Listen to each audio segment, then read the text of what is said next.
have to believe that the same way God showed up for them is the same way He's going to show up for you, is the same way He's going to show up for me. If He healed them in the past, He can heal you too. What's up, God Faves? Welcome back. And if you're new, my name is Cheryl. Welcome to Let's Christ Together. On this channel, we talk all things Christ, from how to study the Word, how to build our faith, how to have a relationship with the Lord, and so much more. So if this is the type of content you're interested in, then I'd love to have you join the family. On this week's topic, we'll be talking about 4 proven biblical ways to grow your faith in Christ. The Hebrew word for faith is emunah, and it means to believe and to trust. The first way to grow your faith in Christ is the Word. Yes, I know, the Word. But why the Word? Because when you read the Bible, you see how God showed up and show His faithfulness throughout the Bible, how He rescued the Israelites from the Egyptians, how He protected them, how He provided for them. And then we have Daniel in the lion's den. We have Anna, who trusted God for a son, and He blessed her with a son. And there are so many more stories in the Bible, and the list goes on and on and on. You have to believe that the same way God showed up for them is the same way He's going to show up for you, is the same way He's going to show up for me. If He healed them in the past, He can heal you too. If He delivered them and rescued them, He can do the same for you. If He provided for them, He can provide for you, because He's the same God yesterday, the same God today, and the same God tomorrow. My personal name for Him is the God of possibilities, because He's always showing up. Let's read Romans 10, verse 17. So then, faith cometh by hearing, and hearing by the word of God. So the more you get into your word, the more you listen to your word, your faith will begin to grow. I remember when I stepped away from the Lord twice, I used to pray and ask the Lord to grow my faith back to where it was, or to let it surpass that state, right? Because I wasn't reading my Bible like I used to.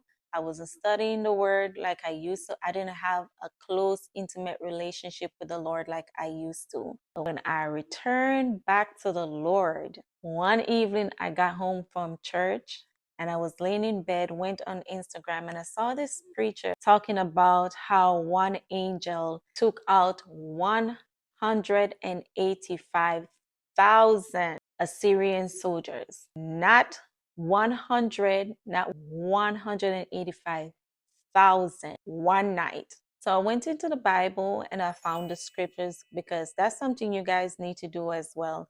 Not because you see a scripture on the internet or you hear somebody talking about a scripture. Go inside the word and verify it for yourself, because a lot of time people twist the word just to make it fit them and to push the narrative that they are trying to push. So go into the word and verify for yourself. And when I read the word, oh my gosh, it's like something came alive in me.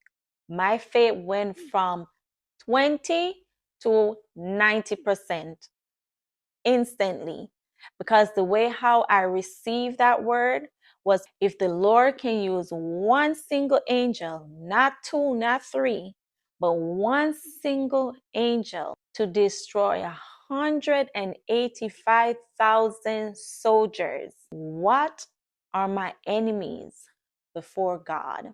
What are my situations, are my problems before the great I am that I am? They are nothing. That one scripture took my faith through the roof. So faith come by hearing the word of God. The second way to grow your faith in the Lord is by reflecting. Reflecting on what God did for you the last time, how He showed up for you the last time. It doesn't matter how long it took. When He did it, He did it. And even if it was the last second for that minute, He showed up. And we have to reflect, because if he did it before, he can do it again. The third way to grow our faith in the Lord is to not focus on the storm.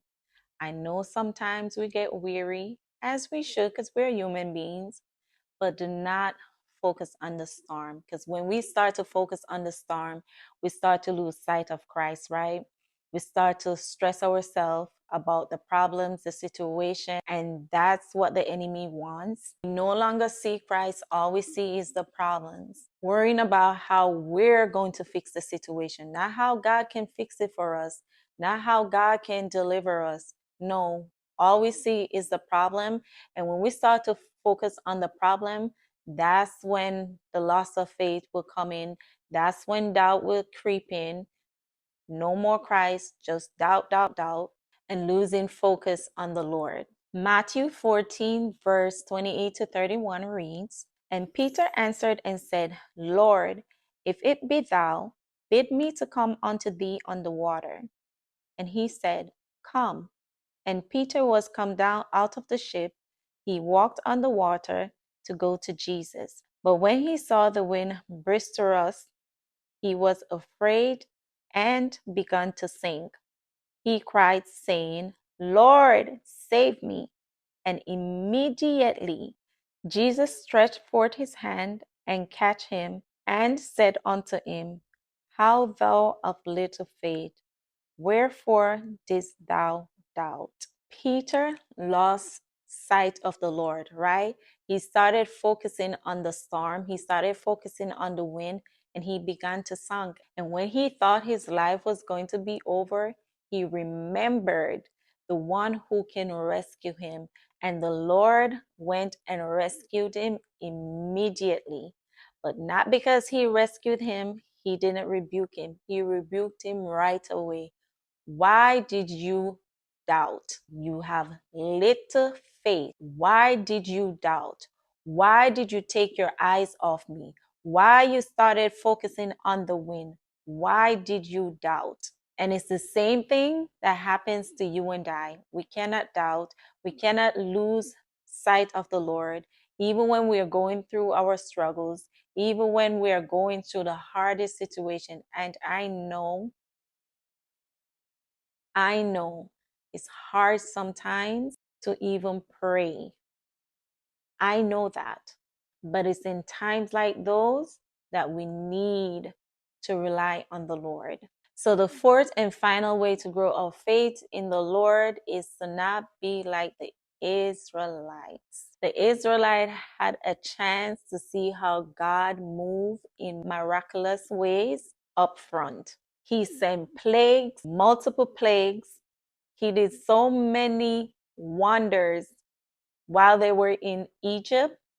He took them out. Even at the Red Sea, they got to see how God is powerful and is able to do exceedingly abundantly above all they could ever think and imagine, to bringing them safely into the wilderness, providing for them. And the more he provided for them is the more they complained and forgot what he did for them. Everything they asked God for in the wilderness, he gave them, even to the point where it got them sick. They asked for it. He was like, okay, you asked for it. Here it is. Just because he wanted them to see that I am your God. I will show up for you. If you ask me, I will provide for you. But no, they wanted to go back to Egypt.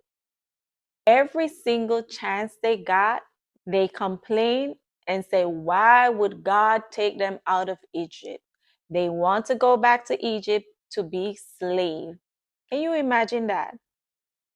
So don't you be like the Israelites, forgetting what God did for you, how he came true for you, and how he provided for you, how he defended you, how he protected you through it all. It might have not been on our timing, but he still showed up, and he showed up on the right time. I want you to do something this week. I want you to turn on your gospel music, go somewhere quiet, away from the kids, away from the husband, away from the noise, and turn on your gospel music softly. Have you a pen and paper and start to reflect on all the things that God did for you, how He came through for you numerous times, even times when you thought it was you? Nah, it was the Lord. And when you do that, praise Him, thank Him, worship Him, lay before Him, telling Him how much you appreciate Him. Just worship Him. That's it for this week's video, guys. I truly do pray that you found these tips to be helpful and that you'll put them into practice and grow your faith in Jehovah Jireh. And I'll see you next week in next week's video. God bless.